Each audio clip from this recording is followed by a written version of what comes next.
started recording. Hi. Oh. How are you? How art thou? Look at you working the angles. Hi guys. Look into the deep body. Do you want a real body? So we thought we would come on and say hello to everyone because it's been so long. Hi guys. Hi. Happy Trans Awareness Month. Yes. I thought it would be fun to talk about what you wish you were aware of when you were young, before you transitioned and started living your truth. What do you wish that you were aware of about being trans? God, everything. No, I mean, when we were young, there was no representation at all on telly, on the radio, in magazines and stories. You didn't come across a trans person anywhere on anything. So you just, I would like to have, I think the most important thing that I would have liked to have known was to start early, start as soon as you can. Because, I know the laws haven't changed yet where you can start taking testosterone blockers and stuff really early. But if I had known earlier what those feelings were, I could have started doing something about it a lot sooner, as opposed to just sort of dilly-dallying along at school going, I don't know who I am, but I'm going to keep it to myself because it's a bit weird and no one else seems to be feeling the same way. And waiting until I got to 17, 18 before I even really actually started to think about doing something serious about it, which is never too late. But as every trans woman will tell you, I wish I'd started earlier. I mean, I was lucky about because that. You met some trans women, didn't you, quite young age? So that really helped as well, like, because they showed me what can be done, and yeah, it kind of gave me time to reflect on what I want to do with my transition, how I want to go about it, things like that.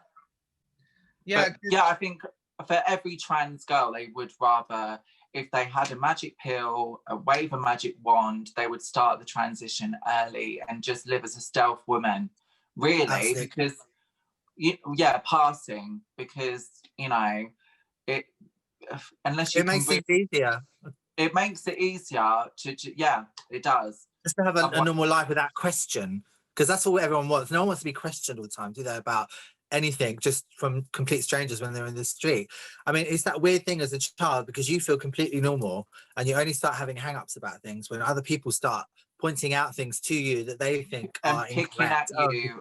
You're a boy, you can't play with those, or you're a boy, you can't wear a dress or have long hair. It's once other people start saying, no, that's incorrect, then you start going, oh, is it? What's wrong with how I'm behaving? At the end of the day, knowledge is power, and people that are trans, are lesbian, are gay, are gender fluid or whatever, they don't want to feel ashamed of who they are. So if there's light given to it at the beginning of the tunnel in school, then there is no shame, because we're not trying to hide anything. We can just be ourselves, and whoever wants to be on the ride with us, be on the ride with us. If you don't, fine, adios, see you later, sayonara. The phrase that I was going to say is, you can't be what you can't see. And I think that's really powerful, because that's so true. That's what the awareness is about as well. And thank goodness for social media and for people like Laverne Cox and even Caitlyn Jenner, because they raised awareness. When we were younger, it was really like, who was visible? Caroline Cossey. Yeah, and I didn't know about her until a bit later. The first people on TV that you ever saw. I mean, I think for me it was like that one on Paddington, right? Oh wow, Jackie. Well, Jackie. I met Jackie. She came to Man and Jojo's when I worked there, when it was actually on, and I met her. She came in. Jackie and then Nadia on Big Brother. Oh my God, I met her. Weren't they the first in the 90s? Weren't they the first? Yeah. Between October 2019 and September 2020, there was 350 murders of trans and gender diverse people worldwide. And that number has increased on last year. Yeah, I knew it had gone up from last year. 60% of those were sex workers. No, how many?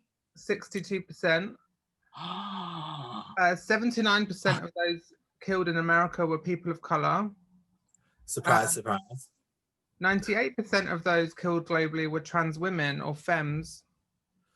98%, that's crazy. Yeah, so it's mainly trans women and femme people. and 50% of those killed in Europe were migrants. Right. Of course. The average age was 31 years old. So trans people are getting murdered. So young. So young. But I mean, it just shows you that those working in it's those people that are more vulnerable, isn't it? That and people that don't have so much privilege that are obviously a higher risk. But yeah, because they're having to put themselves in situations to survive, but also those situations are so dangerous because they're trans, they're more likely to get killed, you know, but they have no choice. Yeah, and you know, you have to be so careful anyway as a trans person or as a non-binary person living your life day to day, let alone when you're in vulnerable positions, right? So you have to learn. That's what we should be doing, is self-defense classes for trans and non-binary people. That would be a great idea. Let's face it, all three of us are definitely- extremely blessed, aren't we? We're all three of us are extremely lucky. We have good families, we have careers, we have lives, and we feel safe and everything. But even for us, sometimes we feel like in situations that are a bit dodgy or dangerous and a bit scary, and that's, compared to other people, that's nothing. So, you know, I think we have to try and remember that for a lot of people don't have the things that we have, that we always take for granted and stuff. And if we feel scared or worried just for that little bit of danger that we might face occasionally, it's like 200 times worse for everybody else. Do you know what I mean? So it's very easy to forget that other people are going through such a harder time when things are a lot easier for you, you know. Wow. The girls have got to be careful when you know, in sex work. You've got to be so careful, and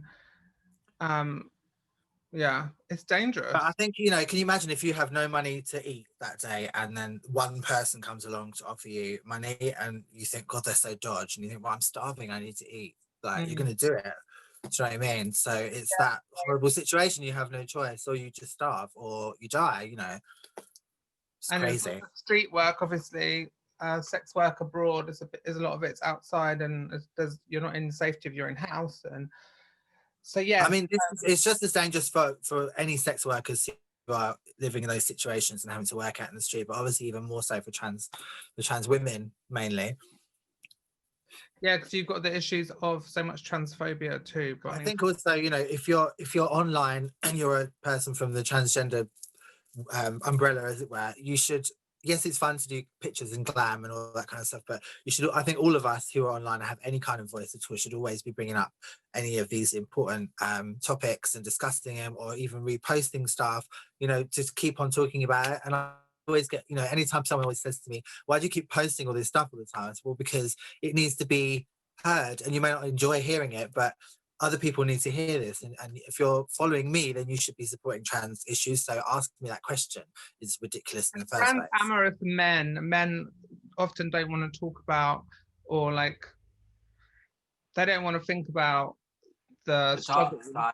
They just want the fun. They're the ones that are killing us, so they kind of need to understand and listen, really, because they're the ones that are killing us, are the trans attracted men, and we do need men like you to have our backs and stand up for us. Yeah, and I get that it must be hard, but it's even harder for us.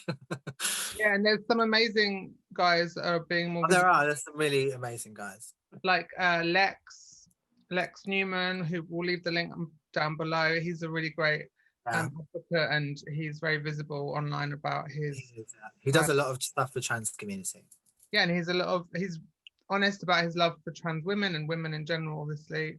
So there is progress being made, but there's lots of areas. Yes, we might be visible, but there's lots of areas in this community that is not. People are not aware enough of, right? She's just circling around the orbit of the Earth at the moment. I'm caught in the orbit. Look, this celestial moment. Tony's favourite songs, caught in a moment, and I won't let it go. It's very ray of light, this moment. Yes. So let's so that's, we're all a bit annoyed with Tony because she somehow superimposed his background on the back of her Zoom, and none of us know how she did it or can figure out how. I'm loving every minute of it as well, girl. She's got a job at QVC afterwards, girl. I'm gonna be selling some cheap knockoff Diamond ink. Diamond ink. I know we've been very quiet on social media as a group. Obviously, individually, we're always on there. But what more do you want from us? It's lockdown 2. We're always on there, like flogging our wares. But that's behind the scenes. As a group, we have been working behind the scenes on new music, and we are in the studio. Hopefully, we might have to do it in January, right? Recording the new song. Yeah, I think so. Because in England, we're back. Lockdown ends in some sense this week, so we're all back to work.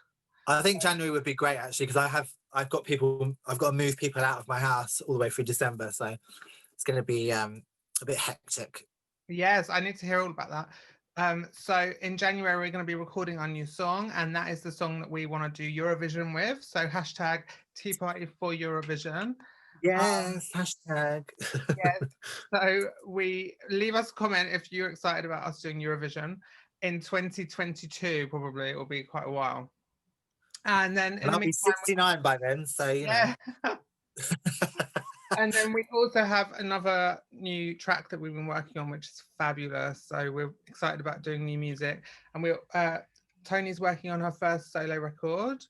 And I Yes, and I've been lying down doing not much. So Bar will be watching Aliens. Taking an intermission.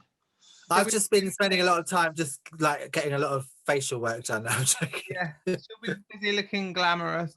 And then I have my own record that's coming out early next year, but we've got lots of music coming, and hopefully we'll be back performing soon. We missed the Way Out Club. We missed our Vicky Lee. We love you, Vicky and Leslie. We love you, girl. Yes, and I miss us going out. I miss us performing, but you know, we need to stay safe, and that is the most important thing, and keeping other people safe. So that's all from us today. We can't wait to see everyone back together again after. Thank you for joining us, everybody. Hopefully we'll have lots more coming. We will have lots more coming. So keep those eyes peeled, my little shows. Okay, lots of love, everyone. Bye. Bye, Tea Party. Enjoy your blue eyeshadow. Catch you in the Diamond Ink studio.